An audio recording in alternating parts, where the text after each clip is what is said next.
எல்லாருக்கும் வணக்கம் and welcome back to my YouTube channel. This is Flomi here.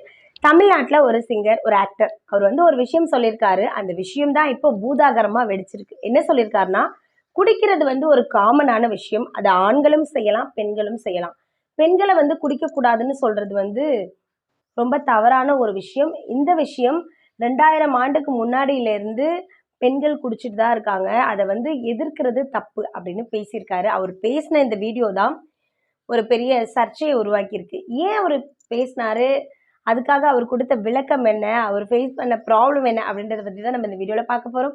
நீங்கள் அப்படி என்னோட சேனலை ஃபர்ஸ்ட் டைம் பார்க்குறீங்கன்னா சேனலை சப்ஸ்கிரைப் பண்ணி சப்போர்ட் பண்ணுங்கள். உங்களோட சப்ஸ்கிரிப்ஷன் மட்டும் தான் எனக்கான பெட்டர் அப்ரிசியேஷன். விஜய் ஆண்டனி நிறைய நல்ல படங்களில் நடிச்சிருக்காரு. மிகவும் முக்கியமான ஒரு விஷயம், பணத்துக்காக அவர் நடிக்கிற படங்கள் வந்து மோசமானதாக இருக்காது. பணம் முக்கியம் அப்படின்றதெல்லாம் தாண்டி அவரோட படங்கள் வந்து ஒரு நல்ல விமர்சனத்தை பெறும், நல்ல கதைக்களத்தோடு தான் இருக்கும். ஸோ ரோமியோ படத்தோட டீசர் வந்து வெளியாயிருந்தது. அதில் வந்து ஆக்ட்ரஸ் மிருனாளினி வந்து ஃபர்ஸ்ட் நைட்க்கு வரும்பொழுது பால் சம்புக்கு பதிலாக சரக்கு எடுத்துகிட்டு வர மாதிரியான விஷயங்கள் இருந்தது.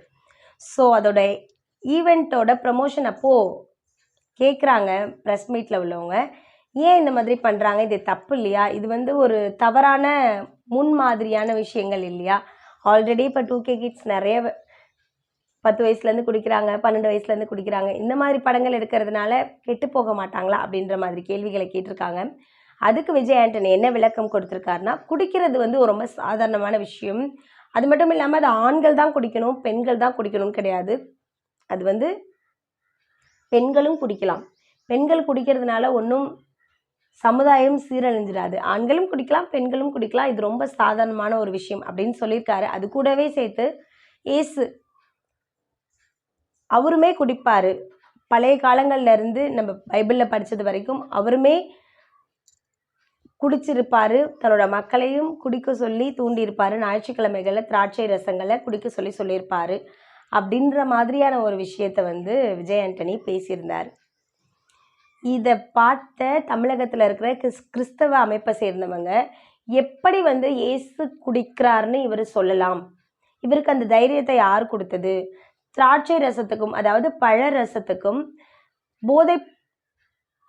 போதை பழக்கங்களுக்கும் வித்தியாசம் இல்லையா, இவர் எப்படி அப்படி சொல்லலாம், இவர் வந்து பொது இடங்களில் மன்னிப்பு கேட்கணும், இல்லைன்னா இவருக்காக நாங்கள் பெரிய அளவில் போராட்டம் நடத்துவோம் அப்படின்ற மாதிரி ஒரு விஷயத்தை வந்து அவங்க சொல்லியிருக்காங்க. அதன் பிறகு விஜய் ஆண்டனி அவர் சைட்லேருந்து ஒரு நியாயத்தை சொல்லுவார்ல, அதில் என்ன சொல்லியிருக்காருன்னா, நான் வந்து அப்படி சொல்லலை, ஏசு பிரான் குடிக்கிறாரு அதனால் நீங்கள் குடிங்கன்னு நான் சொல்லலை. அது மட்டும் இல்லாமல் ஏசு வந்து நான் தப்பாக பேசுகிற நிலைமையிலையும் இல்லை. ஏன்னா அவர் வந்து மதங்களுக்கு அப்பாற்பட்ட ஒரு மனிதர், அவரை நான் தப்பாக பேசவும் மாட்டேன். இது ஏதோ என்னோடய பழைய வீடியோவை கட் பண்ணி க்ராப் பண்ணி மர்ஜ் பண்ணி கனெக்ட் பண்ணியிருக்காங்க அப்படின்ற மாதிரி அவர் சொல்லியிருந்தார். அதுக்கு கிறிஸ்தவ அமைப்பை சேர்ந்தவங்க என்ன சொல்லியிருக்காங்கன்னா, இல்லை இதெல்லாம் இந்த காலத்தில் இது ஒரு ட்ரெண்ட் ஆகிடுச்சு, பேசிடுறதும் அப்புறம் நான் பேசலை இது பழைய வீடியோ அப்படின்றதும், இது மாஃப் பண்ணிட்டாங்கன்னு சொல்கிறதும் இதெல்லாம் ஒரு சாதாரணமான விஷயமா ஆயிடுச்சு. விஜய் ஆண்டனிக்கிட்ட இதை பற்றி பேசுகிறதுக்காக நாங்கள் கால் பண்ணோம், ஆனால் அவர் கால் எடுக்கலை. இப்போவும் சொல்கிறேன், அவர் வந்து ஒரு பொது இடங்களில் மன்னிப்பு கேட்கலை அப்படின்னு சொன்னால் அவருக்கான தண்டனைகள் கடுமையாக இருக்கும், அவரை நாங்கள் வன்மையாக எதிர்க்கிறோம் அப்படின்னு சொல்லிட்டு கிறிஸ்துவ அமைப்பை சேர்ந்தவங்க சொல்லியிருந்தாங்க. இது என்னடா இது கிறிஸ்டியன்ஸ்க்கு வந்து சோதனை, கிறிஸ்தவத்துக்கு வந்து சோதனை அப்படின்ற மாதிரி தான் இருந்தது.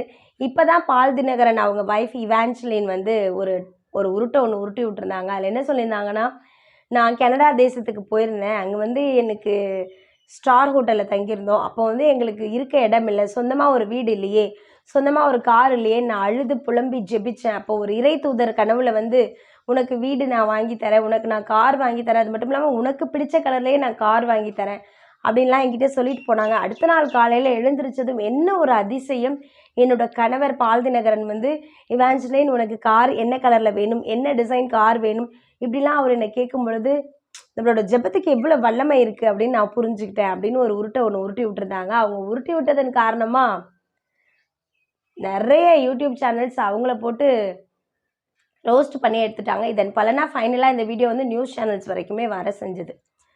அதன் பிறகு அகோரி சாமியார் கலையரசன் அவரும் அப்படிதான், நான் வந்து வானத்தையே வில்லா வளர்ப்பேன், பறவையாக பறப்பேன், உங்ககிட்ட இருக்கிற மண்ணெல்லாம் பொண்ணாக்குவேன், உங்களை ஒரு நாளில் நான் முதலமைச்சராக ஆக்கிடுவேன்னு அவரு கொஞ்சம் உருட்டி விட்டுருந்தாரு. அவரை பார்த்து சில உண்மையான ஆன்மீகவாதிகள் இவன் வந்து சர்வநாசமாக ஆக போகிறான், இவன் குடும்பமே அழிய போகுது, சிவபெருமான் பேரை வச்சு இவன் ஏமாத்திட்டு இருக்கான், இவனுக்கு வந்து நடனம் அப்படின்ற ஒரு நல்ல கலை இருக்குது, அதை வச்சு சம்பாதிக்கிறதை விட்டுட்டு சாமி பேரை வச்சு ஏமாத்திட்டு இருக்கான்னு சில உண்மையான ஆன்மீகவாதிகள் வந்து கலையரசனை தாக்கி சில விஷயங்கள் பேசியிருந்தாங்க.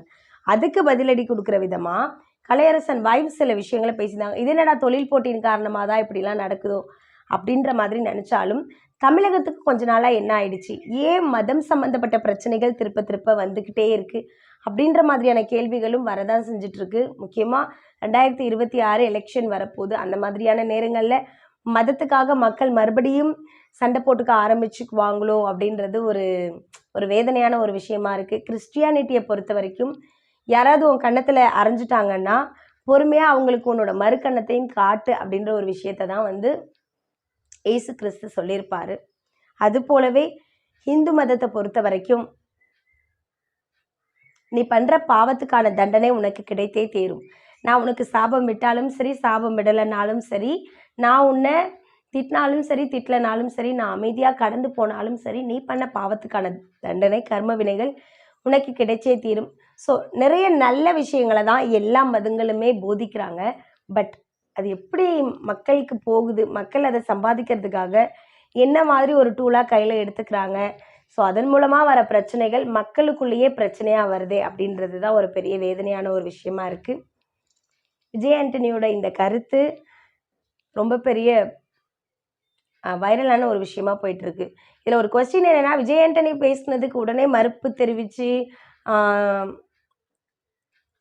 சங்கம் வந்து தமிழகத்தில் இருக்கிற கிறிஸ்தவ அமைப்பு வந்து ஒரு அறிக்கையை வெளியிட்டது மாதிரி இவாஞ்சலின் அவங்க பேசும்பொழுதும் ஏன் இவங்க பண்ணலை, அப்போது ஏன் கிறிஸ்தவ அமைப்பை சேர்ந்தவங்களாம் அமைதியாக இருந்தாங்க அப்படின்றது தான் இங்கே கேள்வியாக இருக்குது. தப்பு பண்ணலாம், பட் அது யார் செய்யணும்னு இருக்குது. எல்லாரும் செஞ்சால் கேட்க முடியாது, சில பேர் செஞ்சால் கேட்போம் அப்படின்ற மாதிரி தான் இந்த விஷயம் இருக்குது. இதை பற்றி நீங்கள் என்ன நினைக்கிறீங்க அப்படின்ற விஷயத்தை கண்டிப்பாக கமெண்ட்டில் சொல்லுங்கள். Thank you and two subscribe my channel.